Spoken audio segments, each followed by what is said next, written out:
एक ऐसा रहस्यमय दरवाज़ा जिसे खोलने में कई लोगों की जानें गई। आखिर उस दरवाजे के पीछे क्या है और उस दरवाजे का रहस्य क्या है, आप जानने के लिए मेरे इस वीडियो को अंत तक अवश्य देखिएगा। नमस्कार दोस्तों, स्वागत है मेरा इस नए वीडियो में। आज का वीडियो है पद्मनाभ मंदिर के ऊपर, जिसकी रहस्यमय घटनाओं और रहस्यमय दरवाजे के बारे में पहले से ही बहुत चर्चा हुई है। इसी के बारे में आज मैं पूरे विस्तार से आपको बताने वाला हूँ। आप मेरी वीडियो को पूरे अंत तक अवश्य देखिएगा। देवताओं की नगरी कहे जाने वाला केरल क्षेत्र, जैसे पुराने समय में त्रावणकोर बोला जाता था, जिसे आज आप केरल का त्रिवेंद्रम या तिरुवनंतपुरम के नाम से जानते हैं। जी हाँ दोस्तों, भारत का एक राज्य केरल और उसकी राजधानी तिरुवनंतपुरम, जहाँ पर स्थित है भगवान श्री विष्णु का एक भव्य मंदिर जिसका नाम है पद्मनाभ स्वामी मंदिर। इस मंदिर के विषय में, जो कि बहुत ही भव्य मंदिर है, इस बारे में तो बात करते ही हैं, पर 2011 के बाद से इस मंदिर के बारे में एक विशेष बात जो लोगों के सामने आई कि यह सबसे अधिक धनवान मंदिर है, जहां पर इतना अपार धन है जो कि विश्व का सबसे बड़ा खजाना कहलाता है, जिसकी कुल गिनती लगभग 1 लाख करोड़ से भी अधिक है। और पुरातन काल के होने के वजह से अगर उस हिसाब से इसको देखें, इस धन की कीमत उससे लगभग 10 गुनी अधिक भी हो सकती है। इसके अलावा इस मंदिर की एक खास बात और है, जहां पर यह धन रखा गया था वहां का गुप्त तहखाना, जहां कहा जाता है कि वहां पर विशेषकर जो दूसरा तहखाना है, जिसे तहखाना नंबर B कहते हैं, उस तहखाने के पीछे कुछ ऐसी गतिविधियां या ऐसा श्राप छुपा हुआ है, जिसके कारण जिसने भी उस तहखाने को खोलने की कोशिश की वह कुछ ही दिनों में मृत्यु को प्राप्त हो गया। आखिर ऐसा क्या है उस तहखाने के पीछे, आइए समझते हैं। पहले इसके इतिहास को समझते हैं दोस्तों। इस मंदिर का निर्माण आखिर कब हुआ दोस्तों, इसके बारे में ठीक जानकारी किसी को नहीं है। इस मंदिर का निर्माण माना जाता है कि 1733 ईस्वी के आसपास हुई है। त्रावणकोर के महाराजा मार्तंड वर्मा ने इस मंदिर का पुनर्निर्माण कराया था।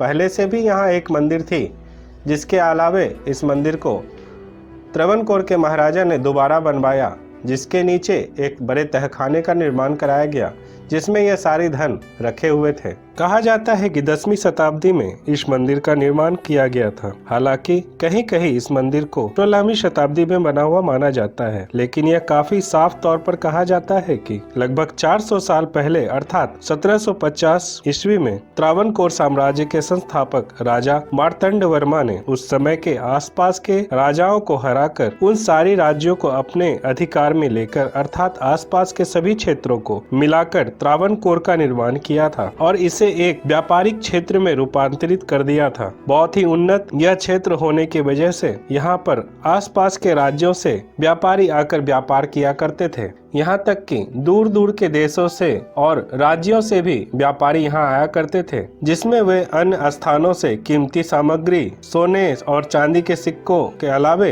हीरे जवाहरात आदि लाकर यहाँ पर व्यापार किया करते थे, जिसके बदले यहाँ से सुगंधित आयुर्वेदिक औषधियाँ, सुगंधित मसाले, विशेषकर काली मिर्च और सूखे मेवे, काजू, किशमिश इत्यादि यहाँ से लेकर जाया करते थे, जिसमें से यूनान, मेसोपोटामिया, ग्रीस, यरूशलेम एवं यूरोपीय व्यापारी शामिल थे। कुछ ही वर्षों में राजा मार्तंड वर्मा ने राज्य में इतनी अधिक धन एकत्र हो गया कि उन्होंने उसे रखने के लिए विशेष उपाय करने पड़े, जिसमें पद्मनाभ मंदिर का तहखाना भी बनाना पड़ा। माना जाता है कि जब अधिक धन और मंदिर की बात दूर दूर के देशों तक गई तो यहाँ पुर्तगालियों ने हमला किया, परंतु मार्तंड वर्मा कुशल युद्ध नीतियों के कारण उन्होंने उनको हराकर उनके जहाजों और बेड़ों पर कब्जा कर लिया। उनके द्वारा दूसरे देशों से लूटे गए धन को भी लेकर अपने मंदिर के तहखाने में रखवा दिया। जब राजा मार्तंड वर्मा की उम्र अधिक हो चली तो उन्होंने सन 1750 में इस राज्य और मंदिर के धन को श्री पद्मनाभ स्वामी अर्थात विष्णु भगवान के चरणों में समर्पित करने का निर्णय किया। भगवान पद्मनाभ स्वामी को अपना स्वामी मानकर पद्मनाभ स्वामी को अपना राजा मानकर उनकी सेवा में अपने आप को और अपने आने वाले सभी पीढ़ियों को उनकी सेवा करने का संकल्प करके आजीवन सेवक बन गए और यह पूरे राज्य में घोषणा करवा दी। इस धन को हथियाने के लिए टीपू सुल्तान ने त्रावणकोर पर हमला किया, परंतु उसे कोच्चि में ही हार का मुंह देखना पड़ा और लौटना पड़ा। इस मंदिर की भव्यता इसका 7 मंजिला गोपुर अर्थात द्वार देखकर ही पता चलता है। यहाँ कई कठिन नियम बनाए गए हैं, जिसमें से यहाँ केवल हिंदू दर्शनार्थी ही दर्शन कर सकते हैं। दर्शन के लिए केवल पुरुषों को सफेद धोती और स्त्रियों को साड़ी पहनना अनिवार्य है। यहाँ कोई भी लेदर या इलेक्ट्रॉनिक सामान लेकर अंदर नहीं जाया जा सकता। इसके अलावा भी कई नियम बनाए गए हैं जो यहाँ आने वाले दर्शनार्थियों को नियम निभाने पड़ते हैं। यहाँ विशेषकर 2 बार विशेष महोत्सव मनाया जाता है, जो कि मार्च और अप्रैल के महीने में होता है और दूसरा उत्सव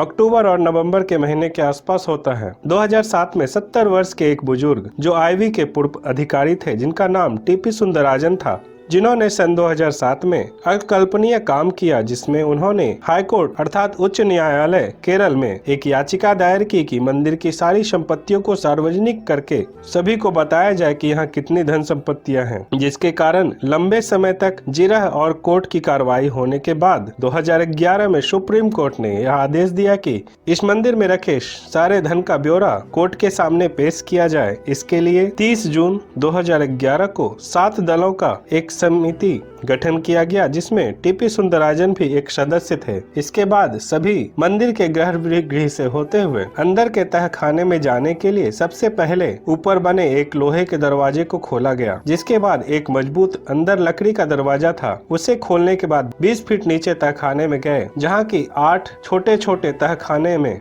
कमरे बने हुए थे, जिनमें बड़े मजबूत दरवाजे थे, जिन तहखानों का नाम दिया गया ABCDEFG और H। तहखाने का नाम दस्तावेजों में दर्ज किया गया। कोर्ट की कार्रवाई आगे होने के बाद 1 महीने बाद अर्थात 31 जुलाई 2011 को सर्वोच्च न्यायालय ने सभी तहखानों का दरवाजा खोलकर वहां पे रखे धन और सामान का ब्यौरा देने का आदेश जारी किया।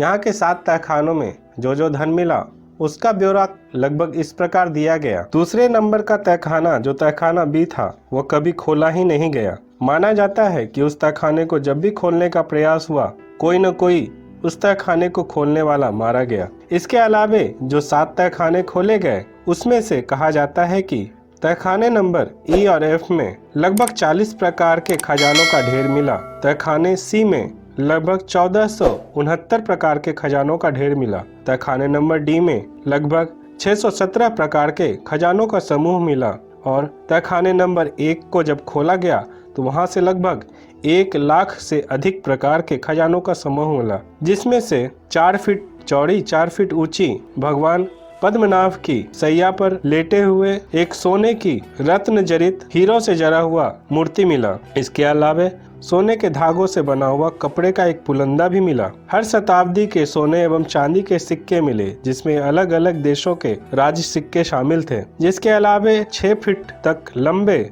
सोने के कई हार मिले और लंबे लंबे हीरो से जड़े हुए आभूषण भी मिले। इस सब के कारण इसे अब तक का मिला हुआ विश्व का सबसे बड़ा खजाना माना गया। इसे त्रावणकोर साम्राज्य, चोला साम्राज्य और पल्लव साम्राज्यों द्वारा बहुत ही संभाल कर रखा गया। कई तमिल दस्तावेजों के अनुसार 200 साल से भी अधिक पुराने थे। उनमें इस मंदिर को स्वर्ण मंदिर बताया गया है, जहां पर धन का अपार भंडार था। लुटेरों का हमला होता था, उनसे बचाने के लिए अलग अलग राज्यों के राजाएं भी अपने धन को यहाँ सुरक्षित रखवाते थे, क्योंकि यह स्थान सबसे अधिक सुरक्षित माना जाता था। महारानी गौरी लक्ष्मीबाई के समय उस समय के सभी दूर दूर के राज्यों को एक सरकार के अधीन एकत्र किया गया ताकि उसे लुटने से बचाया जा सके। इसी कारण इस मंदिर में इतना धन एकत्र हो गया और सुरक्षित भी रखा गया। जो नए दर्शक हैं वो मेरे वीडियो को सब्सक्राइब जरूर कर लीजिएगा, जिससे मेरा उत्साहवर्धन होता है और मैं इसी प्रकार के वीडियो आपके लिए बनाता रहता हूँ। अब बात करते हैं दोस्तों उस दरवाजे के बारे में जिसे कभी भी खोला नहीं गया। कई घटनाओं को बताने वाले ऐसा मानते हैं कि उस दरवाजे को कई बार खोलने की कोशिश की गई। जिन्होंने भी उस दरवाजे को खोलने की कोशिश की वे जान गंवा बैठे। यहाँ तक कि टीके सुंदरराजन ने भी जब उस दरवाजे को खोलने का कोशिश किया था, महज उसके 3 हफ्ते बाद ही वो बीमार पड़ गए और बाद में उनकी मृत्यु हो गई। इसके कुछ ही दिनों बाद यहाँ के सेवकों ने यह चेतावनी जारी कर दी कि इस दरवाजे को यदि कोई खोलने का प्रयास करता है तो यहाँ पर भयानक आपदा आने की संभावना है और मंदिर को भी भारी नुकसान पहुंच सकता है। इसके अलावा माना जाता है कि वह 7वां द्वार ऐसे मंत्रों से बंधित है जिसे खोलना आसान नहीं है। कई कहानियों के अनुसार यह कहा जाता है कि इस मंदिर में इस प्रकार के कई गुप्त भेद छुपे हुए हैं जिसे आम लोगों को जानना उचित नहीं होगा। कई कहानियों के अनुसार माना जाता है कुछ दरवाजे के पीछे एक सर्प नगरी है। एक सर्प नगरी में जाने का द्वार है जो कि इस धन की रक्षा करते थे। माना जाता है अगर उस द्वार को खोला जाएगा तो भयानक विनाश आने का संभावना है। एक कहानी के अनुसार यह भी माना जाता है कि इस द्वार के पीछे भगवान श्री हरि तक जाने का मार्ग बना हुआ है, इसलिए उस द्वार को खोलना बहुत ही कठिन है। यहाँ तक कि माना जाता है कि इस द्वार को बंद करने के लिए नागबंधन या नागपाश मंत्र द्वारा इसे बंद किया गया है। इस द्वार के बारे में विशेषता अगर हम बताएं तो इस द्वार को पहले एक लोहे के ग्रिल से बना हुआ था। उस लोहे के ग्रिल को जब खोला गया तो उसके पीछे एक मजबूत भारी लकड़ी का दरवाजा था। उस भारी लकड़ी के दरवाजे को जब खोला गया तो उसके पीछे एक मजबूत लोहे का दरवाजा था जो किस धातु का बना हुआ है ठीक पता नहीं चलता, परंतु यह लगता है कि वह लौह धातु है। पर माना जाता है कि वह लौह धातु इस प्रकार का है जिसे तोड़ना या खोलना एक प्रकार से असंभव है, क्योंकि उस पर ना कोई नट बोल्ट है, न कोई कब्जा है, ना ही कोई ताला लगा है। मात्र उस पर 2 बड़े बड़े सर्पों की छवि बनी हुई है जो बहुत ही डरावनी मालूम पड़ती है। रिसर्चरों ने जब उस पे कान लगाकर देखा तो उन्हें पीछे से सांप के सरकने या झुनझुने जैसी आवाज सुनाई दी। साथ ही उन्हें ऐसा भी लगा कि उसके पीछे किसी नदी के बहने की आवाज आ रही है। तब सभी ने ऐसा सोचा कि यदि यह मार्ग खोला गया तो हो सकता है कि इस मार्ग के पीछे जो नदी बह रही है उसका जल इस पूरे तहखाने को डुबो दे। इससे मंदिर की नींव कमजोर पड़ जाए और मंदिर भी धराशायी हो सकती है। इस कारण इस द्वार को ना खोलने का निर्णय लिया गया। कोर्ट की कार्रवाई अभी जारी है दोस्तों। इस पर जब तक कोर्ट का आखिरी निर्णय नहीं होता तब तक इस द्वार को खोलना असंभव है। इस द्वार के बारे में और भी बहुत सारी दंत कथाएं हैं जिसके बारे में कोई सत्यापन नहीं कहा जा सकता कि क्या सही है और क्या गलत। अचरजकारी यह द्वार है जिस पर न कोई कब्जा है न कोई नट बोल्ट, और इसे एक मंत्र द्वारा बंद किया गया है जो उस समय के किसी महान पंडित द्वारा बोलकर इसे बंद किया गया था, और उसके काट वाले मंत्र द्वारा ही इसे खोला जा सकता है, जो कि इस धरती पर आज के समय में कोई वैसा पंडित या पुरोहित नहीं जो उस द्वार को खोलने का मंत्र जानता हो। तो दोस्तों, इस मंदिर के बारे में जितनी भी जानकारियाँ मुझे मालूम थी मैंने इस वीडियो में आपको बताई है।